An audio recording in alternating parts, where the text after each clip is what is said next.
오늘 우리에게 주시는 하나님 말씀은 마태복음 8장 1절에서 4절 말씀입니다. 시작. 예수께서 산에서 내려오시니 수많은 무리가 따르니라. 한 나병 환자가 나와 절하며 이르되 주여 원하시면 저를 깨끗하게 하실 수 있나이다 하거늘 예수께서 손을 내밀어 대시며 이르시되 내가 원하노니 깨끗함을 받으라 하시니 즉시 그의 나병이 깨끗하여 진지라. 예수께서 이르시되 삼가 아무에게도 이르지 말고 다만 가서 제사장에게 내 몸을 보이고 모세가 명한 예물을 드려 그들에게 입증하라 하시니라. 아멘. 여러분 깨끗한 것을 좋아하시죠? 또 집안도 깨끗하게 해주시는 분이 계실 겁니다. 누구라도 지저분하고 더럽고 청소가 안 된 집 들어가기 싫습니다.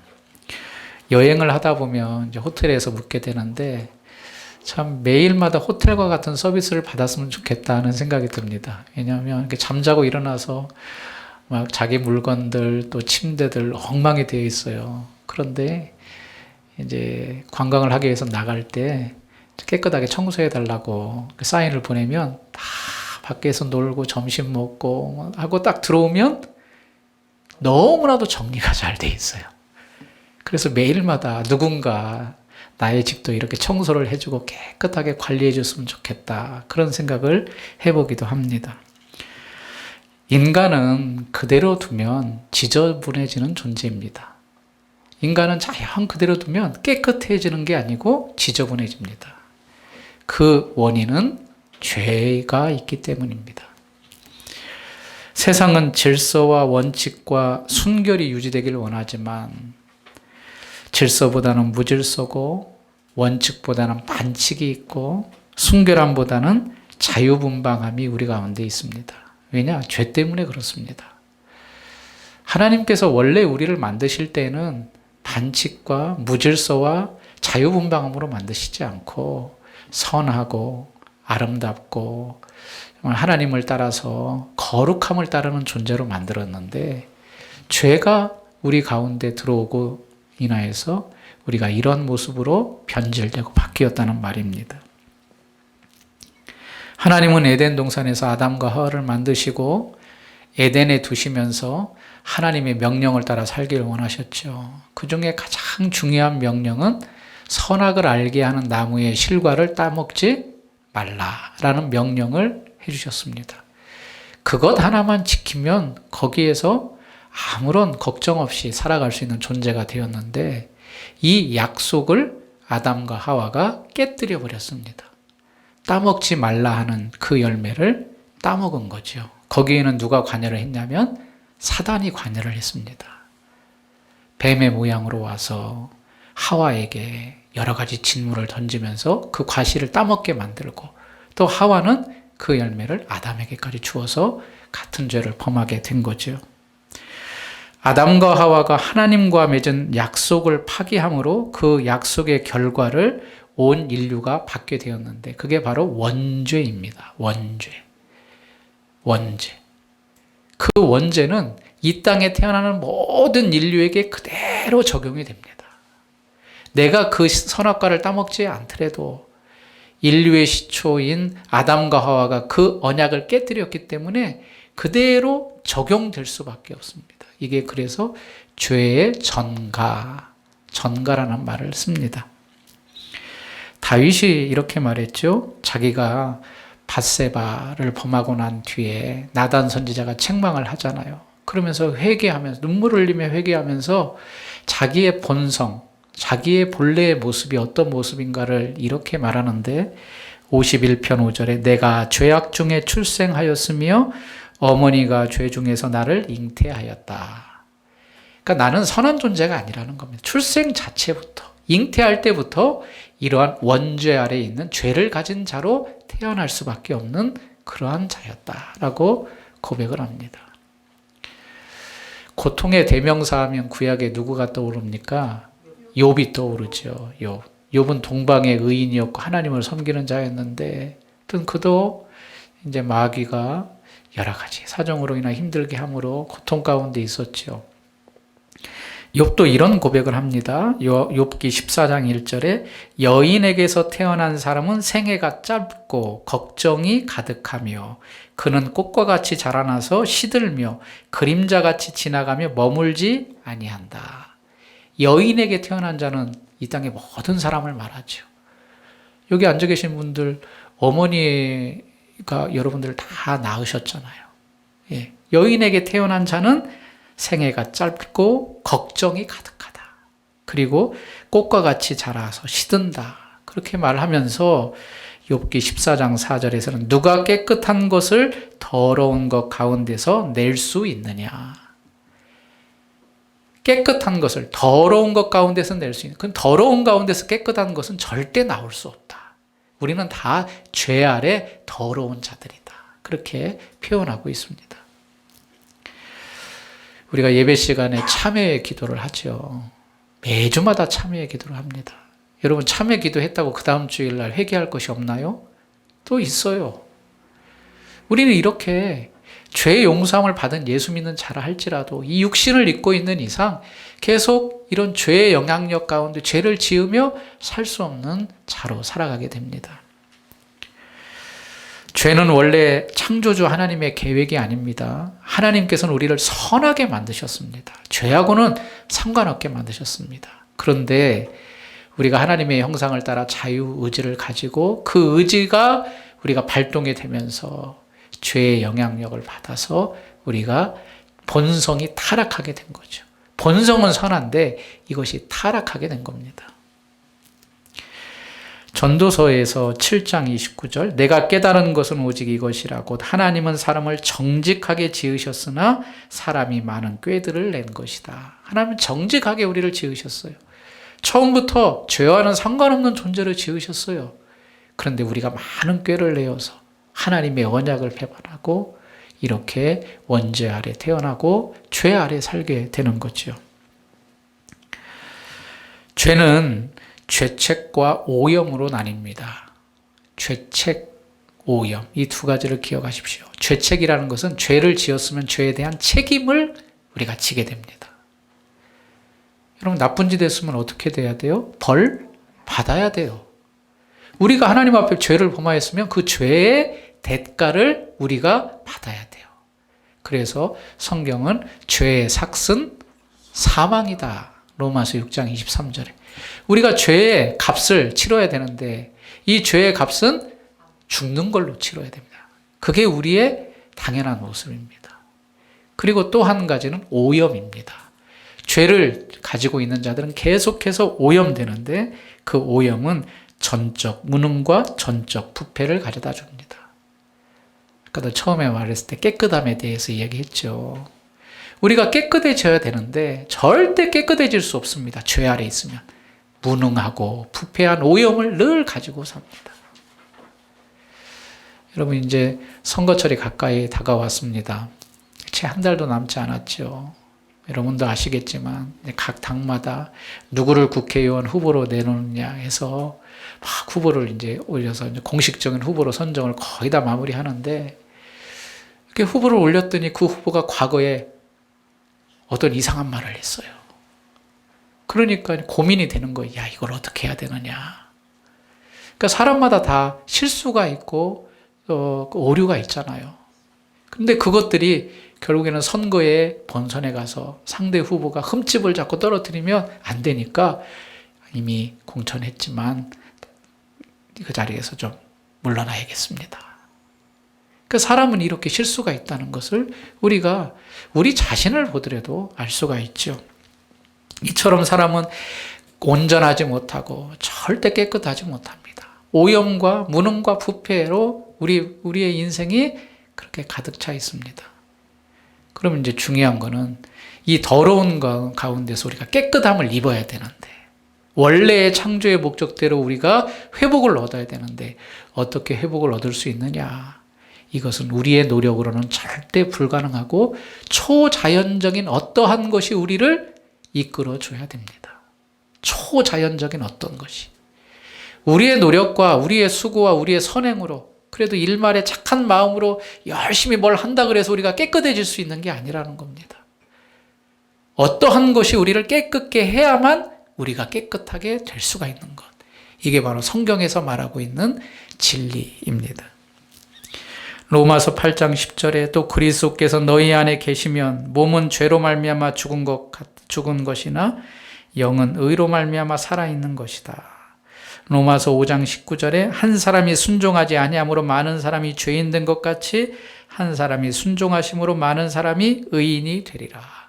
여기서 말하는 전자의 한 사람은 아담이고 뒤에 말하는 순종한 한 사람은 예수 그리스도고, 성경은 말합니다. 너희가 인류의 조상 아담으로 인하여 원죄 아래 죄를 범한 자로 살았는데 그 죄의 오염과 부패와 더러움에서 깨끗하게 되는 유일한 방법은 또 한 사람이 오심으로, 예수 그리스도께서 우리를 깨끗게 하여 주심으로 우리가 깨끗하게 될 수 있다.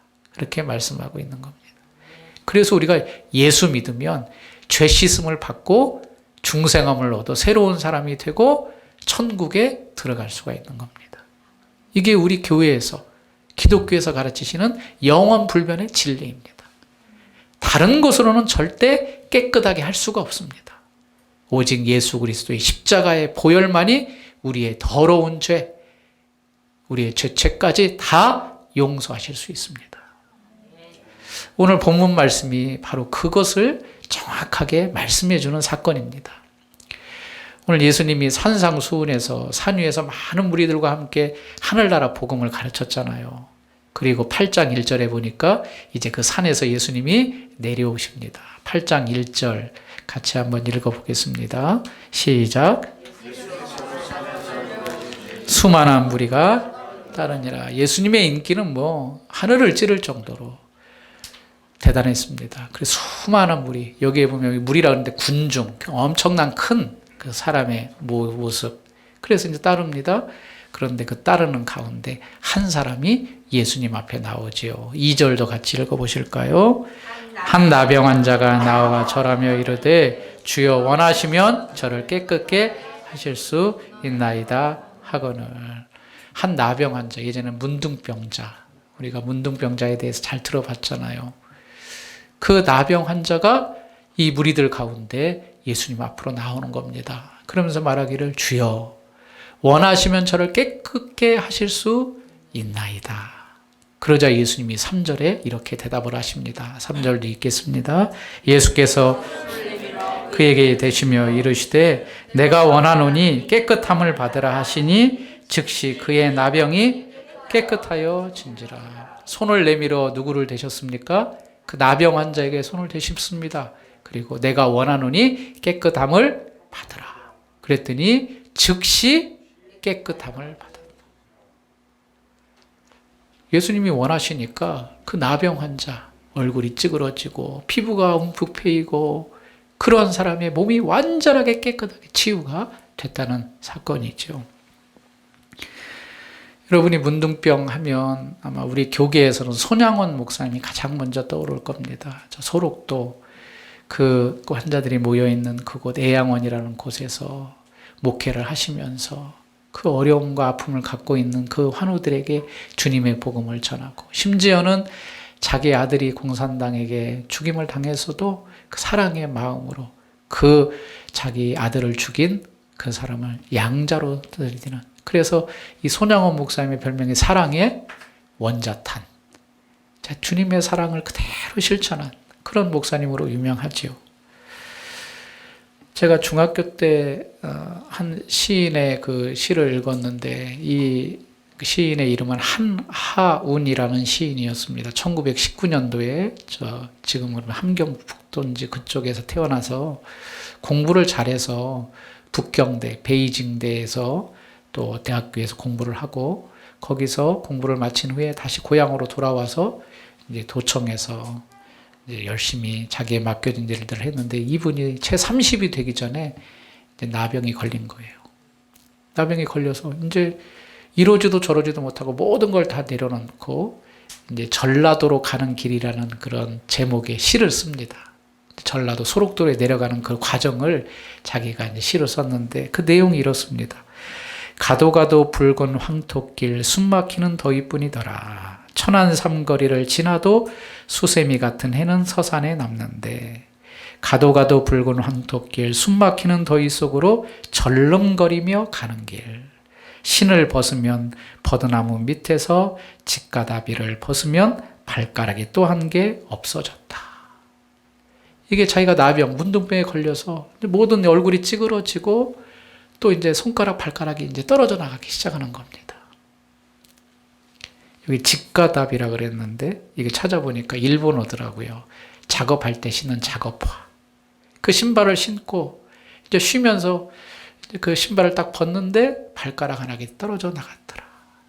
얼마나 고통 가운데 그의 삶을 살았을까 생각을 해봅니다.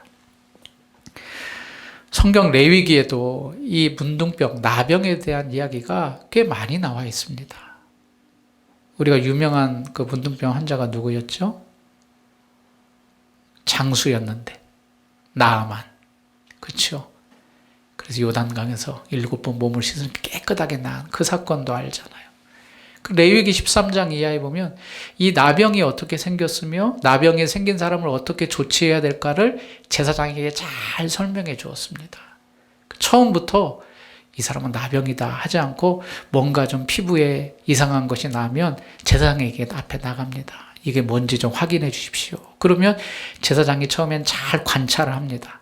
이게 진짜 나병인지 아니면 단순한 피부병인지 시간을 두고 관찰해서 그것이 정말 나병이다. 그러면 이 사람을 나병으로 진단을 하고 진단받은 사람은 나는 부정합니다. 나는 부정합니다. 그렇게 외치면서 자기가 있는 곳에서 떠나서 홀로 생활을 해야 되는 그러한 형편을 겪게 됩니다. 하나운 시인처럼 발가락이 잘려나가고 또 많은 사람으로부터 외면을 당하고 그곳에 일정한 곳에 모여 있으면서 많은 사람의 조롱과 아픔을 당하는 이러한 환자들. 아마 여기에 나와 있는 이 이름은 모르지만 나병을 앓고 있는 환자도 얼마나 답답했겠습니까? 여러분, 우리도 이렇게 이런 나병 환자들을 보면 예전에는 막 돌을 던지고 막 그랬다고 그러잖아요. 놀리고. 그런 자기의 병도 아프지만 다른 사람의 그런 멸시와 천대 가운데 살아가는 이 나병 환자. 그런데 이 사람이 그러한 수많은 무리들의 벽을 뚫고 누구 앞에 나왔습니까? 예수님 앞으로 나온 거예요. 무슨 생각으로 나왔는지 모르겠어요. 분명히 나는 격리되어서 멀리 떨어져야 될 사람인데 예수님께서 산에서 내려온다는 이야기를 듣고 수많은 무리를 뚫고 예수 앞에 나와서 오늘 표현은 없지만 다른 복음서에는 엎드려 절했다. 무릎을 꿇었다. 그렇게 말하고 있습니다. 그러면서 하는 말이 2절에 뭐라고 말하냐면 저를 주여 원하시면 저를 깨끗하게 하실 수 있나이다. 오늘 이 말씀을 통하여서 우리는 하나님의 음성을 들었으면 좋겠습니다. 첫 번째로 이 나병 환자는 예수님을 어떻게 이해했냐면 따라서 한번 해볼까요? 예수님이 가장 높으신 하나님이시다. 예수님을 단순히 어떠한 말씀을 잘 가르치는 선생으로 이해한 것이 아니라 가장 높으신 하나님으로 이해를 했다는 겁니다. 그럼 그 말씀을 어디에서 찾을 수 있는가? 2절에서 찾을 수 있습니다. 그가 나와서 예수님께 뭐라고 말을 했다 그랬죠? 주여 원하시면 저를 깨끗하게 하실 수 있나이다. 이 대목에서 이 나병 환자가 예수님을 어떻게 생각했냐? 예수님은 높으신 분임을 그가 인지했다는 겁니다. 왜 그런 말을 할 수 있냐면 주여 원하시면. 그러니까 나는 내 의지하고는 상관이 없고 당신이 원하시면 내가 깨끗함을 받을 수 있습니다. 라는 것은 상대방을 높여주는 그러한 언어입니다. 뿐만 아니라 나를 깨끗하게 하실 수 있다라는 것은 이 병은 사람의 노력으로 고칠 수 있는 병이 아님을 압니다. 그럼 누구만이 할 수 있느냐? 하나님만이 하실 수 있다는 사실을 그가 믿은 겁니다. 주여 원하시면 저를 깨끗게 하실 수 있나이다. 여러분, 예수님에 대해서 우리가 예수님을 전하고 예수님을 믿고 있는데, 우리가 예수님을 전할 뿐만 아니라 믿고 있을 때 예수님을 어떤 분으로 믿느냐도 중요합니다. 예수님 십자가에 달려 들어가셔서 내 모든 죄를 다 용서해 주신 분. 우리는 다 그렇게 믿잖아요. 그럼 조금 더 나가서 예수님이 어떤 분이시냐라고 했을 때 예수님이 하나님이시다. 이 땅에 오신 인간의 모습을 입고 오신 모습을 가졌지만 예수님은 하나님이시다. 뿐만 아니라 또 나와 똑같은 성향과 성질을 가지신 인간이시다. 이 두 가지 사실을 동일하게 믿어야 됩니다. 그러니까 하나님은 하나님의 아들로 하나님으로 오셨을 뿐만 아니라 또 우리와 똑같은 모습과 모양으로 인간으로 오신 하나님이시자 인간임을 우리가 믿어야 된다는 겁니다. 전도를 하다 보면 이제 어제도 아내에게 어떤 좀 연세 드신 어르신이 오셔가지고 몇 가지만 물어보고 했대요. 우리는 간단하잖아요. 예수님 믿으세요. 예수님 믿어야 우리가 죄사함 받고 천국 갑니다. 그런데 그 어르신이 하시는 말씀이 나는 예수가 하나님의 아들이고 하나님이라는 게 믿어지지 않는다는 거죠. 어떻게 예수가 하나님이 될 수 있느냐? 사람이지. 그렇게 이제 생각을 하는 겁니다. 그런데 오늘 이 나병 환자는 주여 원하시면 저를 깨끗게 하실 수 있나이다. 이 말 가운데 그가 예수님을 어떻게 생각하는지 분명히 녹아져 있다는 겁니다. 예수님을 하나님으로 생각하고 하나님이신 당신이 나를 온전하게 깨끗게 하실 수 있다는 사실을 믿었다는 겁니다. 여러분, 우리가 하나님을 믿고 예수님을 믿는데 하나님의 존재는 사실 우리가 이해할 수 없는 존재입니다. 납득이 안 되고 상상 그 이상의 존재입니다. 그런데 예수님이 오셔서 하나님이 어떠한 분이신가를 자신이 몸소 보여주신 겁니다. 사실은 예수님이 오셨기 때문에 하나님이 어떠한 분인가를 우리가 알 수 있고 또 성경의 계시를 통하여서 일면 하나님을 알아갈 수가 있는 겁니다. 바라기는 우리가 믿는 그 예수님을 100% 하나님이자 또 우리의 마음과 생각을 이해하시는 100% 인간으로 이 두 가지를 변함없이 믿는 여러분들이 되시기를 간절히 바랍니다. 이 나병 환자는 예수님이 자신의 병을 고칠 수 있다고 믿었다고 했지요. 이제 자신의 병을 고칠 수 있다는 말을 또 한번 찾아보면 2절에 나와 있는데 주여라고 처음에 시작합니다. 주여. 한번 따라서 해볼까요? 주여. 주여. 우리가 기도할 때도 주여 하고 부르짖고 기도하죠. 이 주여라는 말이 헬라어로 퀴리에인데 퀴리에. 이 의미가 어떤 때는 주인님이라는 의미로 쓰이고 어떤 때는 왕을 표현할 때 퀴리에, 주여라고 씁니다. 그런데 우리가 이 나병 환자가 퀴리에라고 말하는 것은 주인도 아니고 왕도 아니고 사실은 하나님의 개념으로 그가 부른 겁니다. 하나님의 개념. 하나님. 전능하신 하나님. 주여.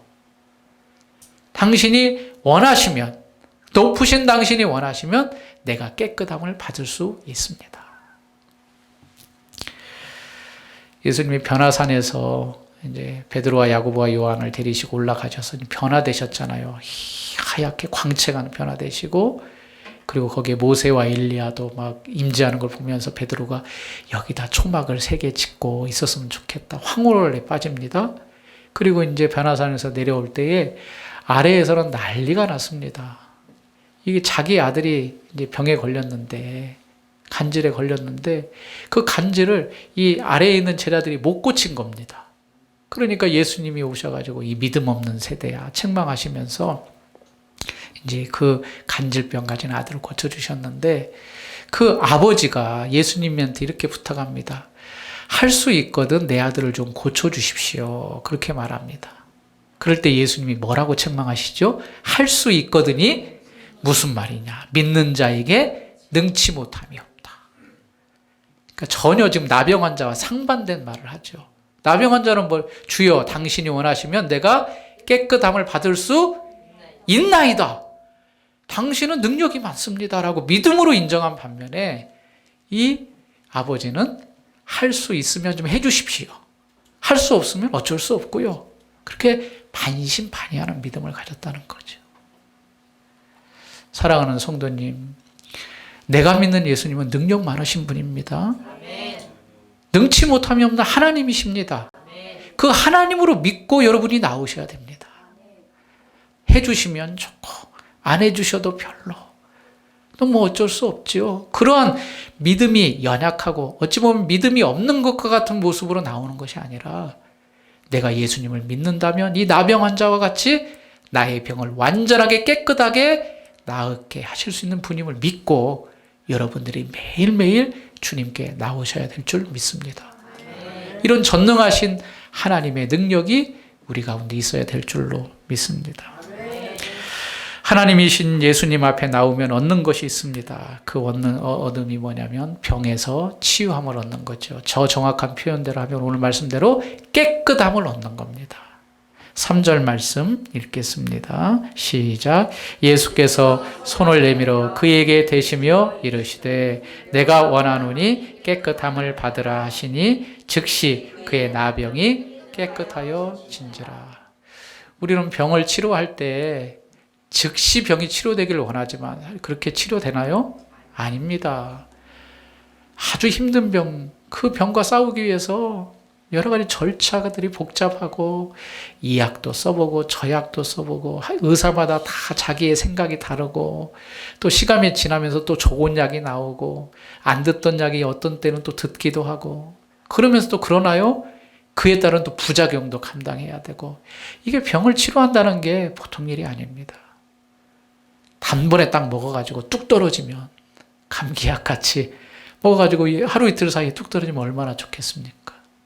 그런데 이 나병은 사람도 어찌할 수 없고 전적으로 하나님의 도우심만을 구해야 되는데 이 나병 환자가 예수님께 나와서 깨끗하게 하실 수 있나이다. 믿음으로 나왔더니 예수님께서 그에게 손을 대시며 내가 원하노니 깨끗함을 받으라. 그랬더니 어떻게 됐다고요? 즉시를 표시합시다. 즉시. 여러분 전능하신 하나님은 지금 당장 모든 일을 행하실 수 있는 분입니다. 우리의 믿음은 거기까지 가야 됩니다. 오늘 당장 지금 이 시간에 우리에게 치유와 기적이 있다는 사실을 우리가 믿고 나와야 됩니다. 물론 우리가 어려움 당한 일을 위해서 우리 육신의 나감을 위해서 꾸준히 기도하지요. 그러나요, 하나님의 능력을 의심해서는 안 됩니다. 오늘 이 시간 이 자리에서도 말씀을 듣는 이 순간에도 하나님께서 나의 병과 어려움을 고쳐주실 수 있는 능력의 하나님이시다. 그렇게 믿어야 된다는 것입니다. 그리고 우리에게 그런 은혜를 주신다는 겁니다. 즉시 깨끗하여 진지라. 예수님이 만지시면 안 될 것도 되고 될 것도 안 되는 능력을 가지고 계십니다. 여러분 어려움이 있으십니까? 예수님께 나오십시오. 나병 환자가 자기의 그 형편을 다 무너뜨리고 많은 사람의 비아냥과 그러한 괴로움과 조롱을 받는 그런 환경 가운데서 예수님 앞에 납작 엎드려 도움을 구했듯이 여러분들 어려움이 있다면 담대한 믿음을 가지고 예수님 앞에 나와 깨끗함을 받는 여러분들이 되시길 간절히 바랍니다. 그런데요, 이 세상의 모든 사람들은 다 예수님 앞에 나와야 된다는 것을 오늘 말씀해 주고 있습니다. 왜냐? 이 세상에 있는 모든 사람들은 깨끗합니까? 안 깨끗합니까? 안 깨끗해요. 왜요? 원죄 아래 있기 때문에. 그래서 우리가 복음을 전하는 이유가 여기 있습니다. 예수님 믿으세요. 예수님께 나오면 당신의 죄가 다 용서받습니다. 더럽고 누구도 지울 수 없고 내 선행으로 쌓을 수 없는 그런 모든 것들을 예수 그리스도께서 대신 다 용서해 주시고 의롭다 칭해 주시고 깨끗함을 받을 수 있으니까 예수님 앞에 나오십시오. 우리가 복음을 전해야 할 이유가 여기에 있다는 거죠. 그렇다면 이렇게 정리가 될 수 있죠. 구약에서는 부정한 것이 바로 나병이었습니다. 그 부정한 것에서 깨끗함을 받아야 원래의 공동체로 돌아올 수 있는 겁니다. 우리도 하나님의 원래의 창조적인 목적인 선한 일을 내서 우리가 쫓김을 당하고 죄 아래에 있었는데 이제 그 회복을 위해서는 예수님 앞에 나와야 되고 예수님을 믿어야 되고 예수님을 통하여 깨끗함을 받아야 된다는 영적 교훈을 우리에게 주시는 거죠. 죄인을 죄의 저주에서 구원하여 주셨고 죄의 더러움에서 씻어 정결케 하시는 분, 그분이 누구십니까? 예수님밖에 없습니다. 여러분도 이런 예수님 앞에 기꺼이 나와 죄 용서함과 깨끗함을 누리는 복된 성도님들이 다 되시길 주님의 이름으로 축원합니다. 혹시 여러분들 가운데 죄의 짐으로 인하여 힘들어하고 있다면 그 죄의 짐을 대신 지시는 예수님 앞에 나오십시오. 그리고 혹시 예수님을 믿고 계시고 이 죄에서 자유함을 얻으셨다면 더 예수님 앞에 나옴으로 인하여 내 자신이 깨끗해졌음을 의심하지 마십시오. 예수님이 나를 의롭다 하신 이상 우리는 더 이상 죄인이 아닙니다. 이제는 의인으로서 살아갈 자격과 능력을 받았습니다. 비록 주중에 죄를 짓긴 하지만 회개하면 됩니다. 그리고 더 거룩한 삶을 살 수 있도록 힘써 나가면 됩니다. 믿지 않는 자에게는 예수님께 나올 것을 전하고 또 믿는 나에게는 분명한 죄인에서 벗어난 의인된 확신을 가지고 우리가 죄와 싸우면서 하나님의 백성으로 담대하게 살아가는 귀한 성도님들이 되시길 바랍니다. 아까 변화산에서 예수님이 변화되셨다 그랬잖아요. 요한계시록에 보면은 이제 예수님의 보좌 주변에 24장로들이 있는데 24장로들이 무슨 옷을 입는지 아십니까? 깨끗한 흰 옷을 입어요. 흰색 옷을. 오염되지 않은 옷이잖아요. 더 놀라운 것은 계시록 7장 10절에 큰 소리로 외쳐 이르되 구원하심이 보좌에 앉으신 우리 하나님과 어린 양께 있도다, 이렇게 노래하고 있는 14만 4천 명. 이것을 이제 다른 분들은 꼭 14만 4천으로 이해하는데 그렇지 않습니다. 그것은 잘못된 해석이고 여기 말하는 14만 4천은 구원받은 총수를 이야기합니다. 신약과 구약의 총수. 우리가 예수님의 이름으로 구원을 받았다면 이 14만 4천에 속하는 자들인데 그 14만 4천이 입은 옷도 다 흰 옷을 입습니다. 깨끗한 옷. 그것은 나의 노력으로 된 것이 아닙니다. 오직 나병 환자가 예수님 앞에 나와서 깨끗함을 입은 것처럼 우리가 예수님 앞에 나오면 우리의 모든 죄가 다 용서받고 온전한 모습으로 깨끗한 모습으로 된다는 사실을 말해주고 있습니다. 나를 깨끗하게 하신 그 예수님을 찬양하고 오늘도 또 이 한 주도 하나님이 주신 그 은혜 가운데 감사함으로 살아가는 하나님을 찬양하는 주의 백성들이 다 되시길 주님의 이름으로 축원합니다. 기도하겠습니다. 하나님 아버지 감사합니다. 어렵고 힘들고 소외됐고 지탄받고 멸시받았던 이 환자가 하나님 앞에 하나님이신 예수님 앞에 나와 깨끗하여 질 것을 구하였을 때에 예수님이 손을 대시며 내가 원하노니 깨끗함을 받으라. 즉시 깨끗하여졌습니다. 하나님 우리에게 깨끗함을 받으라고 오늘도 명령하십니다. 죄의 모든 것, 죄의 짐을 지고 있고 아직 문제가 해결되지 않은 분들이 있다면 예수 앞에 나와 이 은혜를 누리게 해 주옵소서. 또 예수를 내 자신 가운데 나의 구주요 나의 하나님으로 믿고 있다면 내가 깨끗하게 된 사람임을 믿고 이제는 죄와 상관없는 자리에서 주님께 가까이 가며 거룩한 삶을 살아갈 수 있는 저희들로 삼아 주옵소서. 이런 은혜가 이번 한 주 동안 우리의 삶과 우리 인생 가운데 펼쳐지게 해 주옵소서. 예수님 이름으로 기도하옵나이다. 아멘.